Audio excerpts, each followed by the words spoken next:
Écho de la Commune. Une balade historique et musicale dans le quartier de Montmartre, à Paris, sur les traces du soulèvement populaire de 1871.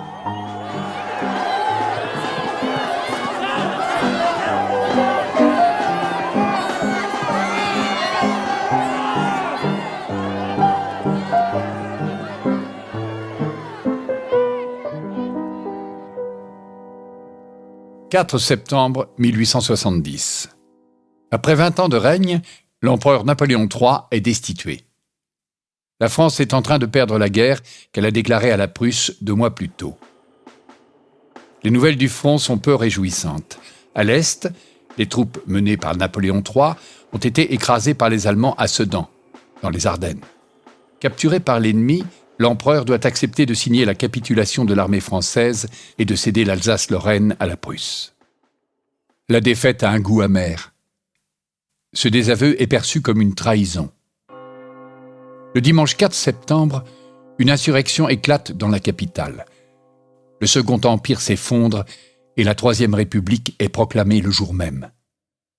Elle est dirigée par un gouvernement provisoire, le gouvernement de la Défense nationale, qui est favorable à la poursuite de la guerre contre la Prusse. 18 septembre 1870. Les combats ont repris depuis 3 semaines et déjà l'armée allemande est aux portes de la ville. Le gouvernement provisoire entend repousser l'envahisseur en s'appuyant sur une milice populaire et républicaine, la Garde nationale. De nombreux Parisiens s'y engagent, persuadés que la victoire contre la Prusse est encore possible. Dans chaque arrondissement de Paris, des citoyens se regroupent en comité de vigilance dans le but de soutenir les gardes nationaux.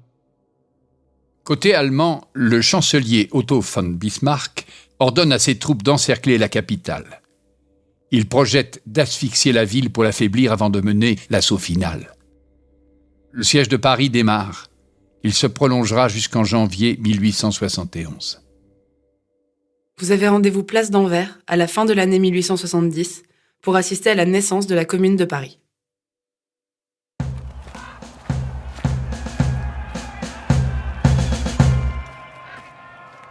Vous êtes sur la place d'Anvers, à proximité du kiosque à journaux, face à la butte Montmartre. Les éclats de voix que vous entendez proviennent d'un bâtiment à la façade baroque, dont le rez-de-chaussée est occupé par un magasin orné d'une marquise métallique. Vous vous tenez face à l'Élysée-Montmartre, une ancienne salle de bal créée en 1807 et transformée en club politique en 1870 pendant le siège de Paris. 6 décembre 1870.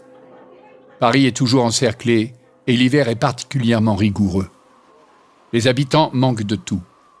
On mange les chats, les chiens, les rats et même les animaux du zoo. Malgré les épreuves, de nombreux Parisiens sont déterminés à poursuivre la guerre. Dans les comités de vigilance et dans les rangs de la Garde nationale, certains réclament l'instauration de la Commune de Paris. Plusieurs salles de spectacle comme l'Élysée-Montmartre sont transformées en clubs politiques afin d'accueillir les réunions des comités de vigilance de chaque arrondissement. On les appelle les clubs rouges. Les citoyens s'y retrouvent pour débattre de leurs conditions et certains sont proches des mouvements ouvriers, comme l'Association internationale des travailleurs. Ce 6 décembre 1870, au matin, le comité de vigilance du 18e arrondissement organise une réunion publique au club de l'Élysée-Montmartre. La séance du jour est décisive. Elle est consacrée à la création de la Commune de Paris. Des milliers de citoyens du quartier sont rassemblés pour soutenir l'insurrection et élire leurs représentants. Pour la première fois, des délégués d'arrondissement sont désignés par un vote à main levée. À l'issue du scrutin, le président du comité de vigilance, Jean-Baptiste Clément, énumère les noms des élus, puis la séance est levée dans les acclamations du public.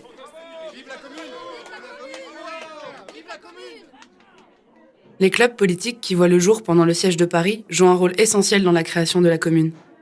Le peuple y cultive son désir d'autonomie et sa défiance envers le gouvernement de la Défense nationale. L'Élysée-Montmartre fait partie de ces lieux qui ont vu naître la révolte. Des réunions publiques organisées par le comité de vigilance de Montmartre s'y déroulent presque quotidiennement au cours de l'hiver 1870. La salle est ensuite reconvertie en hôpital pour accueillir les fédérés blessés au combat dans les derniers jours de l'insurrection.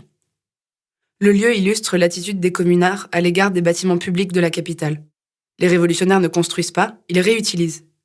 Ainsi, parler d'un patrimoine de la commune peut sembler paradoxal, d'autant qu'il est souvent impossible de retourner sur les lieux de la révolte car ils ont disparu. Le passé pré-révolutionnaire de l'Élysée-Montmartre est presque indécelable aujourd'hui. Le bâtiment d'origine a été détruit en 1902 et la façade actuelle date de 1908. Le lieu est devenu une salle de concert et il est classé au monument historique depuis 1988. Cette protection ne l'a pas empêché d'être ravagé par un incendie accidentel en 2011 qui a nécessité sa reconstruction intégrale. Ici, les traces des communards ont été emportées par le temps. Mais leur mémoire n'est pas éteinte pour autant.